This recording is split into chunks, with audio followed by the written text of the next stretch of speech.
కూటమి పాలనలో బ్రాహ్మణులకు న్యాయం జరుగుతుందని, త్వరలోనే బ్రాహ్మణ కార్పొరేషన్ ఏర్పాటు చేస్తామని మాజీ మంత్రి ఆలపాటి రాజేంద్ర ప్రసాద్ పేర్కొన్నారు.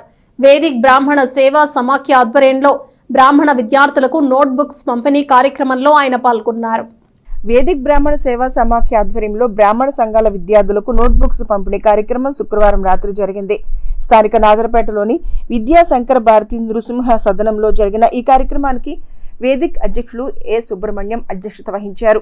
కార్యక్రమానికి ముఖ్య అతిథిగా పాల్గొన్న ఆలపాటి రాజేంద్ర ప్రసాద్ మాట్లాడుతూ, సమాజంలో ఎంతో గౌరవంగా జీవనం సాగించాల్సిన బ్రాహ్మణులకు ప్రభుత్వం ద్వారా తగిన గౌరవాన్ని ఇవ్వాల్సి ఉందన్నారు. అందుకు అనుగుణంగా ముఖ్యమంత్రి చంద్రబాబు నాయుడు బ్రాహ్మణ కార్పొరేషన్ త్వరలో ప్రారంభించి అన్ని విధాలుగా బ్రాహ్మణులను ఆదుకోవటం జరుగుతుందని అన్నారు. పట్టణంలో వేదిక్ బ్రాహ్మణ సమాఖ్య ఆధ్వర్యంలో నృసింహ సదనాన్ని ఏర్పాటు చేయటం, తద్వారా ధార్మిక కార్యక్రమాలకు ప్రోత్సహించి సమాజానికి సేవ చేయాలనే ఆలోచనతో కార్యక్రమాలకు శ్రీకారం చుట్టడం అభినందనీయమన్నారు. వేద పాఠశాలతో పాటు బ్రాహ్మణులకు ప్రత్యేకంగా కళ్యాణ మండపాన్ని ఏర్పాటు చేయడం గర్వించదగ్గ విషయమని పేర్కొన్నారు. సేవా కార్యక్రమాల్లో భాగంగా విద్యార్థులకు నోట్బుక్స్ పంపిణీ చేసే కార్యక్రమానికి తనను ఆహ్వానించడం పట్ల సంతోషాన్ని వ్యక్తం చేశారు. Eluri bank manager NVR Seshukumar, సమాఖ్య ప్రధాన కార్యదర్శి తాడేపల్లి సూర్యనారాయణ మూర్తులు మాట్లాడుతూ, సదనం భవన నిర్మాణానికి దాతలు అనేక మంది సహకరిస్తున్నారని పేర్కొన్నారు. బ్రాహ్మణ సంఘీలే కాకుండా మరికొందరు ఆర్థికంగా సహకరిస్తున్నందుకు సంతోషం వ్యక్తం చేశారు. వేద పాఠశాలతో పాటు ధార్మిక కార్యక్రమాల నిర్వహణకు భవనం ఉపయోగపడే విధంగా సమాఖ్య ప్రణాళికను సిద్ధం చేస్తుందని ప్రకటించారు.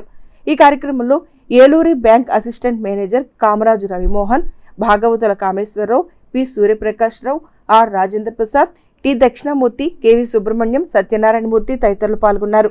1 నుండి డిగ్రీ మరియు ఇంజనీరింగ్ చదువుతున్న 250 మంది విద్యార్థులకు నోట్బుక్స్ ను పంపిణీ చేశారు.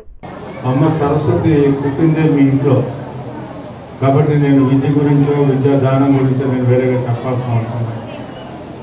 ఆ రకంగా ఈ రోజున ఎవరైతే ఈ ఉచిత పుస్తకాల పంపిణీ ఎవరైతే చేస్తూ ఉన్నారో వారికి కూడా సరస్వతి కటాక్షం వారికి వారి ఇంట్లో వెల్లివిరియాలని చెప్పి సందర్భంగా కోరుకుంటూ, మంచి కార్యక్రమాలని చేయాలి, బాధ్యతగా చేయాలి, అందరం కూడా కలిసి చేయాలి. ఈ పట్టణ పరిధిలో మీరు ఇది అందరికీ కూడా అందేలాగా చూడాలి. ఒక బ్రాహ్మణ సేవా సమాఖ్య ఆధ్వర్యంలో ఇతర పిల్లలు కూడా చదువుకునేలాగా వాళ్ళకు కూడా ఈ ఫలాలు దక్కాలని చెప్పి, అంతేకాకుండా రేపు మరలా ఈ సంవత్సరం నుంచి బ్రాహ్మణ కార్పొరేషన్ నుంచి మీ అందరికీ కూడా స్కాలర్షిప్స్ చదువుకునే వాళ్ళకి, అదేవిధంగా గతంలో ఏ రకంగా మన ప్రభుత్వం ఉన్నప్పుడు ఏ రకంగా స్కాలర్షిప్లు వచ్చినాయో, ఏ రకంగా మనలో ఉన్న నిరుపేదలకు ఇల్లు ఇచ్చామో, మరలా అదేవిధంగా ఎవరైతే నిరుపేదలుగా ఉన్నారో, ఎందుకంటే చెప్పుకోవడానికి జాతికి గౌరవం ఉంది కానీ మరి కడుపు చూస్తే కాలే పేదలు కూడా మనలో ఉన్నారని చెప్పి నాకు తెలుసు.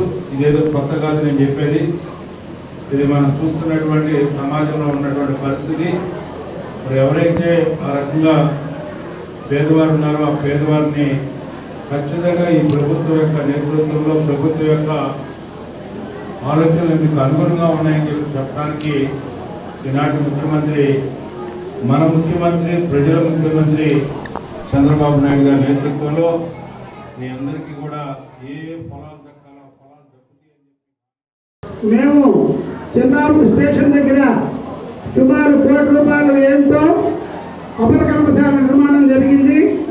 దాని విషయం తెలుసుకున్న సాక్షాత్ దైవ స్వరూపులు, నడిచే దైవం, పుష్పగల్పీదాధిపతి విద్యాశంకర భారతీ నరసింహస్వామి వారు 500 గజాలు ఈ స్థలాన్ని వేదిక్ బ్రాహ్మణ సేవా సమాఖ్యకి ఇవ్వడం జరిగింది. వారికి ఈ సందర్భంగా కృతాభివందనాలు సమర్పిస్తున్నాం. ఇది 2021లో శంకుస్థాపన చేసి ఈ రోజు వరకు ఈ రూపం దాల్చింది. ఇప్పటి వరకు మేము ₹1,30,00,000 దీనికి వ్యయం చేశాము. ఇంకా 70-80 లక్షల రూపాయల వ్యయంతో త్వరలో ఈ ప్రాజెక్టుని పూర్తి చేసి ఆలపాటి రాజేంద్ర ప్రసాద్ గారి ద్వారా స్థలాన్ని బ్రాహ్మణులకు అంకితం చేస్తామని సవినయంగా అందరికీ నమస్కరించి చెబుతున్నాం. ఈరోజు ఈ పుస్తకాల పంపిణీ కార్యక్రమం అతి కొద్ది నిమిషాల్లో ప్రారంభించి ఒక గంటలో